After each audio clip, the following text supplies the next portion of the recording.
Hi hello வணக்கம் மக்களே, எல்லோரும் எப்படி இருக்கீங்க? நாங்கள் ரொம்ப நல்லா இருக்கோங்க. எல்லோருக்கும் இனிய தமிழ் புத்தாண்டு நல்வாழ்த்துக்கள். இன்றைக்கி வந்து தமிழ் புத்தாண்டுனால நாங்கள் வந்து கோயிலுக்கு வந்திருக்கோம். இந்த கோயில் எப்போவுமே தமிழ் புத்தாண்டு அன்னைக்கு விசேஷமாக இருக்கும். ஊரில் உள்ளவங்க எல்லாருமே வந்து பொங்கல் வைப்பாங்க. இங்கே வந்து பொங்கல் வைக்கிறதுக்கு என்ன காரணம் அப்படின்னா, ரொம்ப வருஷத்துக்கு முன்னாடி இங்கே கோயில் பக்கத்தில் ஒரு கடல் இருக்குங்க. அந்த கடல்லேருந்து அலை பார்த்திங்கன்னா பயங்கரமாக அடிச்சிட்டு இருந்திருக்கு. அதாவது அலை வந்து அப்படியே தண்ணி வந்து ஊருக்குள்ளே வரப்போகிறது மாதிரி அலை அடிச்சிட்டு இருந்திருக்கு. அப்புறம் என்ன பண்ணாங்க, திடீர்னு வந்து இந்த கன்னி பிள்ளைங்களாம் கூப்பிட்டு போய் வந்து பொங்கல் வச்சுருக்காங்க. பொங்கல் வச்சோன்னே பார்த்திங்கன்னா அந்த அலை அப்படியே கொஞ்சம் கொஞ்சமாக குறைஞ்சி கடல் வந்து எப்போவும் மாதிரி ஆயிடுச்சு. அதனால நம்ம அழகன்குளம் ஊர்க்காரவங்களாம் என்ன பண்ணிட்டாங்கன்னா, நம்ம ஊரை காத்த சாமி, அதுக்கு எப்போவுமே பொங்கல் வைக்கணும் அப்படின்னு தமிழ் புத்தாண்டு அன்னைக்கு தவறாமல் ஊர்க்காரவங்க எல்லோருமே பொங்கல் வைக்க வந்துடுவாங்கங்க. எல்லா தெருவுமே வருவாங்க. அதான் சரியான கூட்டமாக இருக்கும். இந்த திருவிழா வந்து எப்போவுமே நல்லா இருக்கும். நீங்களே பார்த்துருப்பீங்க எவ்வளோ கூட்டமாக இருக்குன்னு. இந்த சாமி பேர் வந்து அழகு நாயகி அம்மன், அழகுநாச்சி அம்மன்னு சொல்லுவாங்க. சரி வாங்க எல்லோரும் சாமி கும்பிட போகலாம். போனதும் அர்ச்சனைலாம் பண்ணிவிட்டு கோயிலுக்குள்ளே சாமி கும்பிட போயிட்டோம்.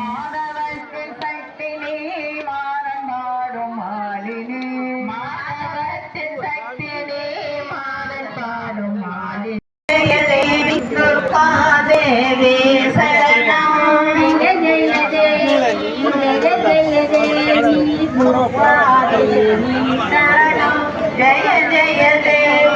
जय जय देवी दुर्गा देवी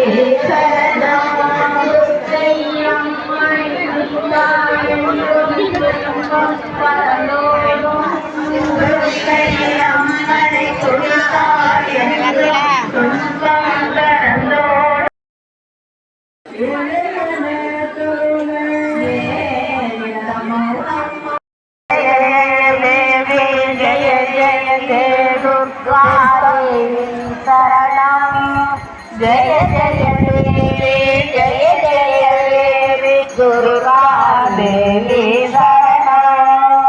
संग சக்கரம் வில்லும் அம்பும் விண்ணும் வாழும் பேணுல சூடமும்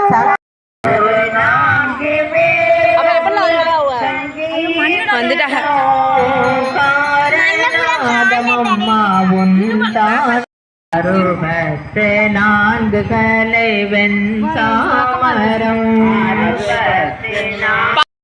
ஆயிரம்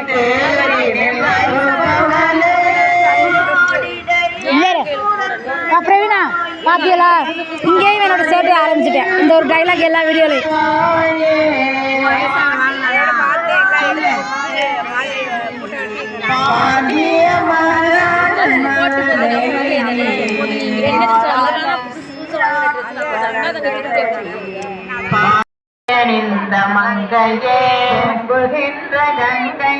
அவ்வளோதாங்க. அப்புறம் எல்லோரும் பொங்கல் வச்சு முடிச்சுட்டாங்க. அப்படியே சாமியை கும்பிட்டு நாங்கள் வீட்டுக்கு கிளம்பிட்டோம்.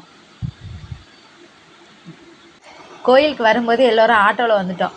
அதனால போகும்போது ஓகே நடந்து போனால் ஜாலியாக இருக்கும் அப்படின்னு சொல்லிட்டு நடந்து போனாங்க. அப்போ பார்த்தீங்கன்னா அந்த கோயில் பக்கத்துலேயே ஒரு குளம் இருக்குது. அது பார்க்க ரொம்ப அழகாக இருந்துச்சு. அந்த குளம் நீட்டாக இருந்துச்சு. அப்படியே பார்த்துட்டு இங்கே பக்கத்துலேயே ஒரு ஆலமரம் இருந்துச்சு. அதை பார்த்தோன்னே சின்ன வயசில் விளாண்ட ஞாபகம்லாம் வந்துச்சுங்க. இதில் அப்படியே தொங்கிட்டு ஊஞ்சல் மாதிரி போயிட்டு வருவோம். அதெல்லாம் ஜாலியாக இருக்கும். அப்படி சொல்லிட்டு இருக்கையிலே எங்கள் அண்ணி பொண்ணு அது மாதிரி பண்ண ஆரம்பிச்சிட்டா.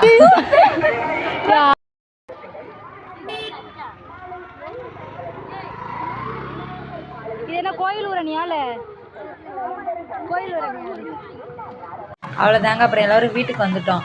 அப்புறம் வீட்டுக்கு வந்ததுக்கப்புறம் ஒரு நைட் டயத்தில் 8 மணி இப்படி போல் சாமியை வந்து ஊர்வலமாக தூக்கிட்டு வருவாங்க. அப்போவும் எல்லோரும் போய் சாமி கும்பிடுவோம். இப்போ வந்து அழகுநாயகி அம்மன் வந்து சிங்க வாகனத்தில் வராங்க. அது ரொம்ப அழகாக இருந்துச்சு பார்க்கவே. நீங்களும் பாருங்கள்.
அவ்வளோதாங்க, இதோட இந்த வீடியோ முடிஞ்சுச்சு. நெக்ஸ்ட் வீடியோவில் பார்க்கலாம். பாய்.